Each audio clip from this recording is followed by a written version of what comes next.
અહીંયા આવું છું ને પરિવારને જોઉં ને અંદરથી દુઃખ થાય. ઘણી વસ્તુ બોલી નથી શકતો, આ વેદના બોલે. હલો નમસ્કાર, જય શ્રી કૃષ્ણ. હું છું તમારો પ્રિય ખજૂરભાઈ. વિડીયો ચાલુ કરતા પહેલા એક વાત કહી દઉં કે એક વિડીયો છે, બેન છે અને એના બે નાના બાળકો છે. લાખો લોકોએ આ વિડીયો મને મોકલ્યો છે. તમે મને એક ખજૂરભાઈ નો કોન્ટેક્ટ કરાવી દો તો પછી તમારો બહુ આભાર થાય. ખોટું નહીં, મહેરબાની કરીને કોઈક કોન્ટેક્ટ કરો અને મને મદદ કરો. મને એક મકાન બનાવડાવી દો તો હું મકાનમાં વહી જાઉં. અહીં ભાડું નથી ભરતું. એમનું ઘર બનાવવા માટેની રિક્વાયરમેન્ટ હતી એટલે ત્યાં જાઉં છું. વિડીયો ચાલુ થાય પહેલા કહી દઉં કે આ ઘર મારા ખર્ચે હું બનાવું છું. તમે મને પ્રેમ આપવા માંગો છો તો મારું જે ખજૂરભાઈનું શુદ્ધ સિંગતેલ છે બને એટલું તમારા ઘર માટે વાપરો. જેટલી મારી માતા છે, જેટલી મારી બહેનો છે, તમામને કહું છું. એટલે આપણે સુરતમાં જઈએ છીએ, બેનને મળીએ છીએ. ઓલા એક બેન મંજુલા બેન, ઓય 330 નંબર ક્યાં છે? આગળ છે ને? ઓકે, અહીંયા જ જાઉં છું. ત્યાં જાઉં, હાલો ત્યાં મળીએ. મજામાં? જય માતાજી, જય માતાજી, જય માતાજી. પછી આરામથી પાડી આપણે. જય માતાજી બધાને. કેમ છો? મજામાં?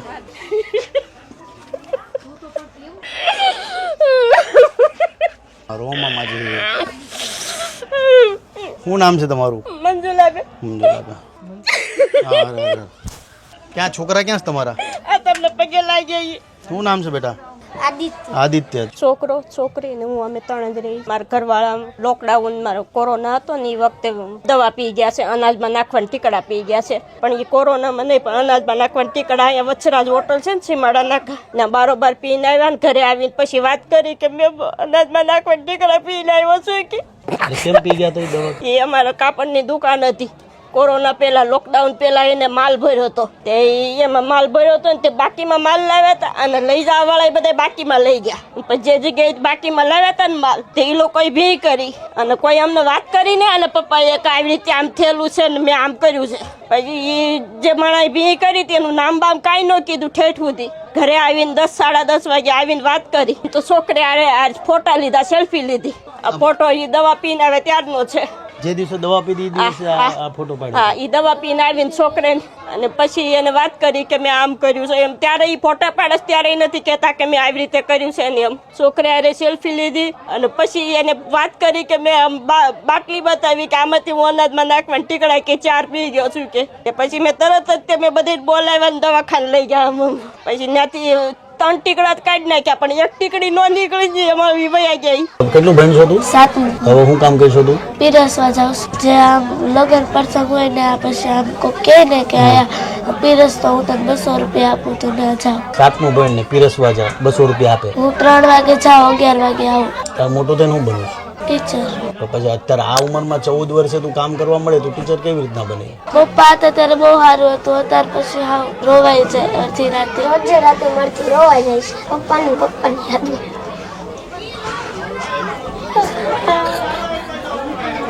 બેટા રોમા બેટા. આ જો બેટા, આ જો રોવાનું હોય.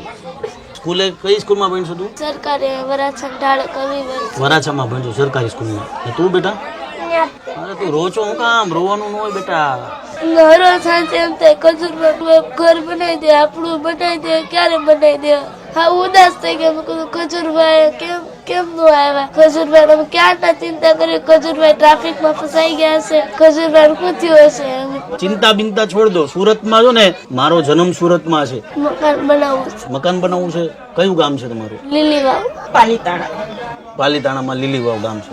તારે શું કરવું છે? મારે તો મકાન જ બનાવવા. અહીંયા ભાડા પૈસા નો ભાડા ભરાય ને તો સલામા પીરસવા જાઉં તો એમાંથી પૈસા આવે ને એમાં જ ભાડા ભરું. મમ્મીને તો લ્યો, મમ્મી પૈસા લ્યો તમારે. મમ્મી એમ કે તાર કઈ લેવું નથી, મારે કાંઈ નથી લેવું.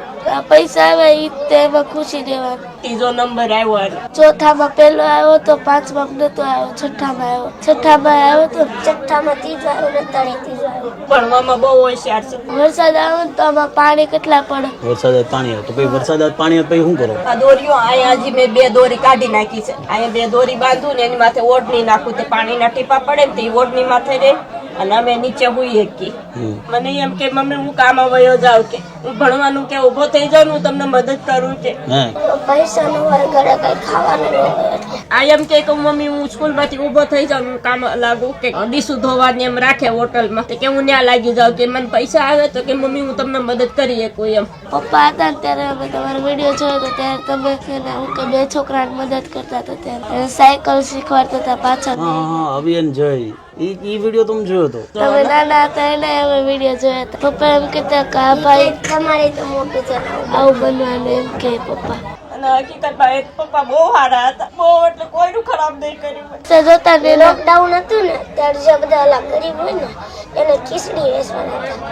પપ્પા જે ફૂલ પર હોય ને એને ખીચડી વેચવા જતા ને પેલા ભાઈબંધ દોસ્તાર આગળ બધે પાસે સાયકલ હોય. છોકરા ઘરે આવી કે મમ્મી ઓલાના બેન પપ્પાએ સાયકલ લઈ દીધી કે મમ્મી મારી પપ્પા બોલતો કે મને સાયકલ લઈ દે ને કે તે બધે ભાઈબંધ દોસ્તાર ને કે મને એક આટો દે ને મને એક આટો દે ને એમ કરીને એક આટો લેવા હાટું તે ભાઈબંધ દોસ્તાર ને કગરે. કાલ સાયકલ તારી આવી હો, ચિંતા નહીં કરવાનું. ભાઈ જીવનમાં મારો પોતાનો જન્મ સુરતમાં અને સુરતનું કોઈ પણ વ્યક્તિ દુઃખી થાય ને જીવ બળીને રાખ થઈ જાય ને,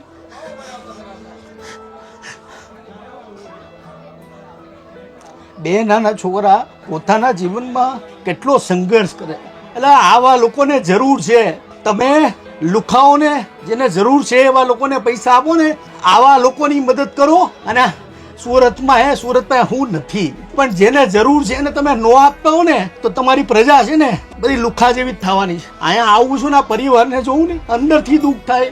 ઘણી વસ્તુ બોલી નથી શકતો, આ વેદના બોલે. 5 વર્ષ પહેલા બાપ મરી ગયો, એટલો દુઃખી પરિવાર થાય યાર. શું કહેવા,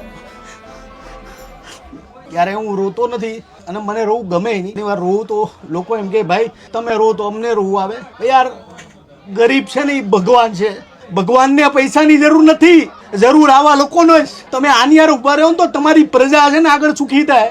અરે એક વિડીયોમાં કેવું પડે ને મને કોઈ જરૂર નથી ત્યારે મારું તેલ છે ને ભૂકા બોલાવે છે. કોઈ ચિંતા નહીં કરવાની, ઘર બની જાય.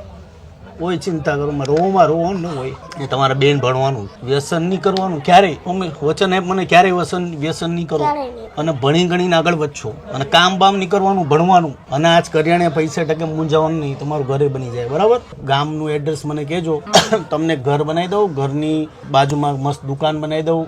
લાખો લોકોએ ગુજરાતમાં યુવાનો છે, બધા લોકોએ મને આ પરિવારનો વિડીયો મોકલેલો કે તમે આનું ઘર બનાવો, જરૂરિયાતમંદ પરિવાર છે. અને લાખો લોકોએ આ પરિવાર માટે મને અપીલ કરી હતી. ખાધું પણ નથી, સીધો અહીંયા આવ્યો છું. પણ અહીંયા પરિવારને મળ્યો છું. 2 નાના નાના દીકરા છે. આ કેટલો નાનો દીકરો છે જેને કેટલી બુદ્ધિ છે કે મારા મમ્મી કંઈક કામ કરવું છે, આપણા ઘરમાં કાંઈ ખાવાનું નથી, પરિસ્થિતિ આપણી ખરાબ છે. આ દીકરી 200 રૂપિયામાં લગ્ન પ્રસંગમાં આ કેટરિંગ કરવા જાય અને રાત્રે 11 વાગે આવે. માત્ર 14 વર્ષની આ દીકરી છે. એમાં મધર છે, કમર હરખી કામ નથી કરતી અને દુઃખી પરિવાર છે. 5 વર્ષ પહેલા આમના ઘરવાળા એક્સપાયર થઈ ગયા. એટલે આમનું આપણે ઘર બનાવીએ છીએ. સુરતમાં એવા અસંખ્ય હીરા ઘસુ પરિવાર છે, સુરતમાં અસંખ્ય એવા સાડીવાળા છે, સુરતમાં અસંખ્ય એવા જરૂરિયાતમંદ પરિવારો છે. એમને મદદ કરો. ભાઈ આરામથી આવો, હાલો બહાર આવો. ભાઈ આગળ નહીં થાય તમને ખજૂરભાઈ ખરોચ નહીં આવે મારી જવાબદારી. પબ્લિક નીચેની ખાલી કરાવી હતો, તમે 2 મિનિટ વેટ કરો. પબ્લિક આખી સોસાયટીમાં એટલી બધું છે કે હવે જવાય એમ છે નહીં. પોલીસને બોલાવવી પડશે એવું લાગે છે. ઓલા છોકરા રોચો હું કામ પણ હા તમારો બહુ વિડિયો જોયા, હા તમારો બહુ વિડિયો જોયા. અરે અરે વ્લોગ ચાલુ છે ને, હા. મને મૂકજો ને એકવાર, હા મને મૂકજો ને એકવાર. ભાઈ એમ કહે છે કે મને બ્લોગમાં એકવાર મૂકજો.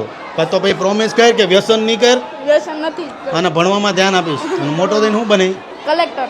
મોટો થઈને કલેક્ટર બનશે. ગલીમાંથી જાઓ, બહાર નીકળવું શક્ય જ નથી. તરુણ નીચે ગયો છે, એ અત્યારે ટ્રાફિકમાં અટવાઈ ગયો છે. ભાઈ મને જવા દો, અહીંથી જવા દો.